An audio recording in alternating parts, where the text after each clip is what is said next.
خوب سمجھ لو، نماز میں دھیان لگانے کی کوشش کرنا تو ضروری ہے، دھیان کا لگنا فرض نہیں ہے، کیونکہ وہمی لوگ پھر ٹینشن میں آتے ہیں، ابے دماغ ہی نہیں لگ رہا، دماغ ادھر ادھر گھوم رہا ہے، یار یہ کیا، ابے چھوڑو، تمہارے ذمے جو اللہ نے کام لگائے تم وہ کرو، لگانے کی کوشش کرو، لگ جائے ٹھیک ہے، نہیں لگے تو اللہ کیا کرے گا، قبول کر لے گا، زیادہ ٹینشن نہیں لو۔ سمجھتے ہو کہ نہیں سمجھتے؟ تو اپنا کام ہے غلاموں کی طرح، جو کام لگائے نا وہ کرو کام۔ ایک صاحب مجھے کہنے لگے میرا مزہ ہی نہیں آ رہا نماز میں، مزہ ہی نہیں آ رہا۔ میں نے کہا اچھا تم مجھے بتاؤ، تمہارا باس تمہیں کوئی کام کہتا ہے کہ یہ چیک جا کے نا بینک سے کیش کرا کے لے آ، آپ کہتے ہو یار مزہ ہی نہیں آ رہا، بھائی ویڈیو نہیں بنائے لکھا ہوا ہے نا، آپ کہتے ہو یار مزہ ہی نہیں آ رہا۔ میں گیا، وہ فیلنگ ہی نہیں ہو رہی کہ باس کی خدمت کر رہا ہوں، وہ ثواب مل رہا ہے یا پیسے ملیں گے تنخواہ، وہ فیلنگز ہی پیدا نہیں ہو رہی۔ اب آپ گئے اور چیک کے بغیر واپس آ گئے۔ سر وہ اصل میں ایکچولی جو موٹیویشن چاہیے نا جو کام کرنے کے لیے، وہ موٹیویشن نہیں مل رہی، وہ ایک تھپڑ لگائے گا کھینچ کے آپ کو، بولے گا تیرے کو جو کام دیا تھا وہ تو نے کیا کہ نہیں کیا، فیلنگ ویلنگ گئی تیل لینے۔ تو اسی طرح اللہ نے جو ہمارے ذمے کام لگایا ہے نا، وہ کام لگائے، نماز پڑھو اور دل لگانے کی کوشش کرو، بس لگے نہ لگے یہ ہمارا مسئلہ نہیں ہے، کیونکہ لوگ چھوڑ دیتے ہیں یار نماز میں کیا فائدہ، دل ہی نہیں لگ رہا، دماغ ادھر ادھر بٹتا ہے، تو یار ایسی نماز کا کیا فائدہ۔ ابے تیرے ذمے خدا نے نماز لگائی ہے، تجھے پڑھنا پڑے گی، اور نماز پڑھ، سلام پھر، پتلی گلی سے نکل تو۔ اب تو فرض پورا کرنا ہے ہم نے ہر صورت میں، ان چکروں میں نہ پڑا کرو کہ دل لگ رہا ہے کہ نہیں لگ رہا، سمجھتے ہو؟ تو اللہ نے فرمایا جو خشوع پیدا کرتے ہیں وہ لوگ جو ہم عن اللغو معرضون، دوسری صفت ایمان والوں کی لغویات سے بچتے ہیں، فضول کاموں سے بولو بچتے ہیں۔ فضول کام اسے کہتے ہیں جس کا نہ دنیا میں کوئی فائدہ ہو اور نہ آخرت میں کوئی فائدہ۔ پب جی کھیل رہے ہیں آپ، نہ دنیا میں فائدہ نہ آخرت میں فائدہ۔ فٹ بال کھیل رہے ہیں، فائدہ ہے، آپ کی صحت کیا ہوگی، اچھی ہوگی، اسٹیمنا فٹ بال سے ایسا بڑھتا ہے، بنتا ہے کہ آدمی خود فٹ بال بن جاتا ہے تھوڑے دنوں میں، ادھر جا رہا ہے ادھر جا رہا ہے ادھر جا رہا ہے، ایسے ہو جاتا ہے، بشرطے کہ کپڑے پورے پہنے ہوئے ہوں، 2-3 اسٹیکر نہ چپکائے ہوئے ہوں باڈی پہ، ٹھیک ہے نا، پراپر ڈریس میں۔ فٹ بال ایک ایسی چیز ہے، آخرت کا ہو، اگر نیت اچھی ہوگی تو آخرت کا بھی فائدہ ہوگا کہ میں صحت بنا رہا ہوں تاکہ میں اللہ کی عبادت کر سکوں، لوگوں کے کام آ سکوں، تو آخرت کو بھی فائدہ۔ نیت نہیں ہے تو کم از کم دنیا کو تو فائدہ ہوگا نا، آپ کی دنیا سنورے گی۔ اب یہ جو رمضان میں راتوں کو لڑکے کرکٹ کھیل رہے ہیں، میرا ایک بیان بڑا چل رہا ہے، اس سے لڑکوں کو بڑی موٹیویشن ملی ہے کہ اور کھیلو رات میں۔ وہ بیان میں نے اس پہ نہیں کیا کہ اب اس پہ کلپ بنانا لازمی کہ پوری بات بتانا، وہ بیان میں نے اس پہ نہیں کیا ہے کہ کھیلو، بلکہ میں نے ایک تھوڑی سی تعریف کی ہے، چلو یار پب جی سے کیا ہے، اچھا ہے، چلو دن سو کے گزار لیتے ہیں، روزہ تو رکھ لیتے ہیں نا، تو some thing is better than nothing. لیکن اصل جو کام ہے نا میرے بھائی رمضان میں، وہ کام ہے کوشش کریں رات کو تھوڑا سا وقت نکال کے تہجد پڑھ لیں اور اللہ سے دعائیں مانگ لیں۔ کرکٹ پورے سال کھیلا جا سکتا ہے، یہ جو چانس اللہ نے جو پیکج رمضان میں چل رہا ہے نا، تہجد، تراویح اور دعاؤں کا، یہ والا پیکج بعد میں نہیں ملے گا۔ تہجد تو پڑھ سکتے ہیں بعد میں بھی، وہ فضیلت نہیں ہوگی جو رمضان میں ہوتی ہے، دعائیں بعد میں بھی قبول ہوتی ہیں، وہ اس طرح نہیں جیسی رمضان میں قبول ہوتی ہیں۔ تو اس لیے جو نوجوان لڑکے ساری رات کرکٹ کھیل رہے ہیں، بھائی کھیل لیں، لیکن تھوڑا سا ٹائم اللہ کے لیے بھی بولو نکال لیں۔ دوسری بات یہ کہ کوئی بھی کھیل اس طرح سے کھیلنا کہ اہل محلہ کو تکلیف ہو، تکلیف دینا تو کسی صورت میں جائز نہیں۔ بعض اہل محلہ کی طرف سے شکایتیں آئی ہیں، کراچی میں دور دور سے لوگوں کے میسج آئے کہ آپ نے کرکٹ کھیلنے کے اور فضائل رمضان میں بیان کر دیے، ہمارا ناک میں دم کر کے رکھا ہوئے لڑکوں نے، ہمیں سونے نہیں دیتے، ہم جب سوتے ہیں تو وہ چیخو پکار کی آواز، ہماری نیند غائب۔ تو میں نے کہا یہ تو پولیس کنٹرول کرے گی، بھائی تھانے میں رپورٹ کرو، اس کا میرے بیان سے کوئی تعلق، میں نے تو ایک جرنلی ایک نارملی بات بیان کی ہے، یہ تو مینجمنٹ کا کام ہوتا ہے نا۔ دیکھو امریکہ میں، لندن میں، پورے یورپ میں آپ نے تیز آواز سے گانے لگا دیے نا، تو پڑوسی نہیں آنکھوں آپ کہے گا بند کرو، پڑوسی پولیس کو فون کرے گا، پولیس آئے گی بولے گی بھائی اس کو کیا کر لے، آہستہ کر آواز، اپنے گھر کے اندر سن، میں لوگوں کی سنا رہے۔ تو ہمارے یہاں مینجمنٹ ہی نہیں ہے، جب مینجمنٹ ہی نہیں ہے تو پھر جو کرے تو پھر مجھے کہہ رہے ہیں کہ میں بند کراؤں، تو وہ اس لیے اصل کام یہی ہے کہ والذین هم عن اللغو معرضون، ایمان والوں کی علامت یہ ہے کہ وہ ایسے کاموں سے جس کا نہ دین کا کوئی فائدہ نہ دنیا کا کوئی فائدہ، اس سے ایوائڈ کرتے ہیں، اس سے اجتناب کرتے ہیں۔ تو آج سے دیکھیں سارا دن آپ کون کون سے ایسے کام کر رہے ہیں جو فالتو کے کام ہیں، جن کا کوئی فائدہ بولو نہیں، ان کاموں کو اپنی فہرست سے نکالیں۔ سمجھتے ہو کہ نہیں سمجھتے؟ والذین هم للزکاۃ فاعلون، زکات دیتے ہیں، والذین هم لفروجہم حافظون، اپنی شرم گاہوں کی حفاظت کرتے ہیں، الا علی ازواجہم، سوائے اپنی بیویوں کے. یہ بار بار میں مضمون بیان کرتا ہوں. اہل جنت کی علامت کیا ہے؟ کہ بیوی کے علاوہ اس کے پاس کوئی راستہ نہیں ہے، نہ ہینڈ پریکٹس کا راستہ ہے. اللہ ڈاکٹر ذاکر نائک کو دنیا اور آخرت کی بھلائیاں دے، ہمارے لیے قابل احترام ہے، لیکن انہوں نے جو ہینڈ پریکٹس والا مسئلہ بیان کیا وہ بالکل غلط ہے. اسلام کہتے ہیں مسائل مفتیان کرام کا کام ہے. انہوں نے کہہ دیا کہ مجبوری میں جائز ہے، کہیں بھی جائز ہونے کی ہمارے پاس کوئی شرعی دلیل موجود نہیں ہے. قرآن نے صاف طور پہ منع کیا ہے. ڈاکٹر لوگ عام طور پر اس کو پروموٹ کر رہے ہوتے ہیں. ڈاکٹر ذاکر نائک بھی چونکہ میڈیکل سائنس کے ڈاکٹر ہیں نا، تو ڈاکٹر لوگ کہتے ہیں یار اسٹریس ختم کرنے کے لیے. بھائی دنیا میں صرف اسٹریس ہی کوئی مسئلہ نہیں ہے. اسٹریس آپ شریعت کی حدود میں رہ کے تو ختم کر سکتے ہیں. شریعت کی حدود ٹوٹ رہی ہے تو پھر اسٹریس نعمت ہے اللہ کے لیے. دیکھو روزے میں بھی اسٹریس ہوتی ہے نا، دل تڑپتا ہے، منہ میں بدبو بھی پیدا ہو جاتی ہے بہت زیادہ خالی پیٹ رہنے سے. لیکن نبی نے کیا فرمایا؟ وَلَا خَلُوفُ فَمِ الصَّائِمِ أَحَبُّ إِلَى اللَّهِ مِنَ الْمِسْكِ. اللہ کو بدبو سے کتنی نفرت ہے، لیکن روزے دار کی منہ کی بدبو اللہ کو مشک و عنبر سے زیادہ محبوب ہے. اللہ کو میلا کچیلا رہنا پسند ہے یا صاف ستھرا؟ بتاؤ. میڈیکل سائنس بھی کہتی ہے بھائی نیٹ کلین ہونا چاہیے بندہ. اللہ میاں بھی یہ کہتے ہیں تبھی مسواک کا حکم دیا، نہانے کا حکم دیا، خوشبو کا حکم دیا، صاف کپڑے پہنے، پاک کپڑوں. لیکن جب آپ حج کرنے جاتے ہیں تو اللہ کو میلا کچیلا حاجی زیادہ پسند ہے. اب ڈاکٹر تو وہاں بھی کہے گا یار یہ میل کچیلا ایکچولی جرمز ایکچولی. بھائی اللہ کے لیے اب میلا کچیلا کیا ہے؟ پراگندہ بال، لمبا سفر، تو لمبا احرام. تبھی تو حج قران سب سے افضل ہے. ایک ہی احرام میں حج بھی کرو اور اسی احرام میں عمرہ بھی کرو تاکہ احرام لمبا ہو جائے. کیونکہ جتنا احرام لمبا ہوگا خوشبو نہیں لگا سکتے آپ، بال نہیں کاٹ سکتے، کنگھا نہیں کر سکتے. تو دیکھو نا جو لمبے حج کرتے ہیں نا، احرام یہیں سے باندھ کے جاتے ہیں، تھوڑے دنوں میں ایسا لگ رہا ہوتا ہے مریخ سے آئے ہوئے ہیں یہ، کہیں پتہ نہیں کہاں سے آئے بندہ. تو اللہ کو یہی پسند ہے، حاجی ایسے ہی پسند ہے. نہانے کی اجازت ہے حج میں، صابن نہیں لگاؤ، خوشبو نہیں لگا سکتے. تو بس اللہ کا ایک نظام ہے، نارمل روٹین سے اللہ نے حاجی کو کیا کر دیا؟ ہٹا دیا اللہ تعالیٰ نے. اسلام میں بال رکھنے کا حکم ہے کیونکہ حدیث میں آتا ہے اللہ جمیل ہے، جمال کو پسند کرتا ہے.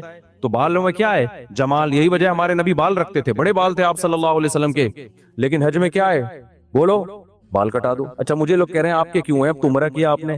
ایک صاحب کہنے لگے اس پہ تو 6 عمرے اور ہو سکتے ہیں، اتنے بڑے بال ہیں. تو بھائی میں نے کہا قصر بھی تو ہے نا، ہم نے ٹرین کئی دفعہ کرا لی، اب کیا ہے؟ قصر بھی سنت ہے، وہ بھی ٹھیک ہے. تو بہرحال بڑے بالوں میں زینت ہے. لیکن حج میں کیا ہوتا ہے؟ دہشت گردی کا جڑ سے خاتمہ. تو بس وہ اللہ کا حکم ہے کہ یار میرے حکم کو فالو کرتے ہو کہ نہیں کرتے. تو اسی طرح آپ کو جتنی مرضی ٹینشن ہو، اس ٹینشن کو ختم کرنے کے لیے ہینڈ پریکٹس کی آپ کو اجازت بولو نہیں ہے. اس کا ختم کرنے کا ایک ہی طریقہ ہے، نکاح کر لو جا کے. مجبور ہو کے کرو گے، کسی کا بھلا تو ہو جائے گا نا، کسی کی بچی کا، کسی عورت کو ٹھکانہ تو مل جائے گا نا. تو اس لیے ڈاکٹر ذاکر نائک بہت قابل احترام، اللہ بہت دین کا کام لے رہا ہے، مگر یہ مسئلہ بالکل صحیح نہیں بیان کیا. ایک تو 3 طلاق کا مسئلہ بھی انہوں نے غلط بیان کیا، وہ بعد میں اب ان کی رائے ویسی رہی بھی نہیں ہے، اس میں لچک پیدا ہو گئی ہے. تو لوگوں نے بہت دفعہ ایسا کیا، 3 طلاق دے کے جی ڈاکٹر ذاکر نائک کا کلپ آیا تو بیویوں کو رکھ لیا. میں نے بار بار بتایا یہ حرام ہے. 3 طلاق قرآن نے بیان کیا، حدیث نے بیان کیا، صحابہ کا اجماع ہے. 3 ہوتی ہیں، بیوی حلال نہیں ہوگی. خدا کے غضب کو مت دعوت دو. ڈاکٹر ذاکر نائک قابل احترام ہے، لیکن ابو حنیفہ سے زیادہ علم نہیں ہے ان کے پاس، امام شافعی سے زیادہ علم نہیں ہے، امام مالک سے زیادہ علم نہیں ہے، احمد بن حنبل سے زیادہ علم نہیں ہے. ڈاکٹر ذاکر نائک بخاری کے حوالے دے رہے ہیں اور احمد بن حنبل بخاری کے استاذ ہیں. سمجھ میں آ رہی ہے بات کہ نہیں آ رہی؟ امام بخاری کے استاذ ہیں احمد بن حنبل، امام شافعی احمد بن حنبل کے استاذ ہیں، امام محمد امام شافعی کے استاذ ہیں، امام ابو حنیفہ امام محمد کے استاذ ہیں، اور امام مالک بقیہ 3 اماموں کے استاذ ہیں. اور یہ تابعین تبع تابعین کے دور کے لوگ ہیں. پوری امت نے ان پہ اعتماد کیا ہے، اور اس وقت اعتماد کیا ہے جب یہ 2 نمبریاں نہیں تھیں، اس طرح کے منجن نہیں بک رہے تھے مارکیٹ میں. نیک لوگ تھے، پرہیزگار لوگ تھے، وہ خود صاحب علم تھے. اس وقت جن لوگوں پر اعتماد کیا گیا ہے نا، تو مسائل میں وہ لوگ زیادہ قابل اعتماد ہیں. آج کے اسکالرز کی ہر بات نہیں لی جائے گی. سمجھتے ہو کہ نہیں سمجھتے ہو؟ تو اچھا میرے بھائی ہم چلتے ہیں آگے. اچھا ڈاکٹر ذاکر نائک بیچارے انہیں وہ مسائل بتانا بھی چھوڑ دیں، لیکن پبلک نے ان کو چھوڑا نہیں. جب بھی کوئی جاتا ہے حضرت آپ مسائل نہ بتایا کریں، وہ کہتے ہیں بھائی میں نہیں بتاتا یار. وہ ایک دفعہ شکایت کر رہے تھے کہ جو آتا ہے نا ایک ہی بات لے کے آتا ہے. تو اس لیے کہیں میرا پیغام جا رہا ہے نا لوگوں تک، کوئی ڈاکٹر صاحب سے ملنے کے لیے جائے نا تو کائنڈلی یہ والی بات ان سے نہ کرے. جائے تمیز سے ملاقات کرے، سلام دعا کرے، اور ان کے ادارے کے لیے کوئی تعاون کرنا ہے تو تعاون کرے، اور پتلی گلی سے آ جائے. جو جا رہا ہے کہ حضرت آپ نے وہ مسئلہ بیان کیا تو وہ مسئلہ بیان کیا، وہ کہہ رہے بھائی مجھے چھوڑ دو یار میرے حال پہ، چلو آگے میرے بھائی جو کام وہ کر رہے ہیں اس میں ان کے ساتھ تعاون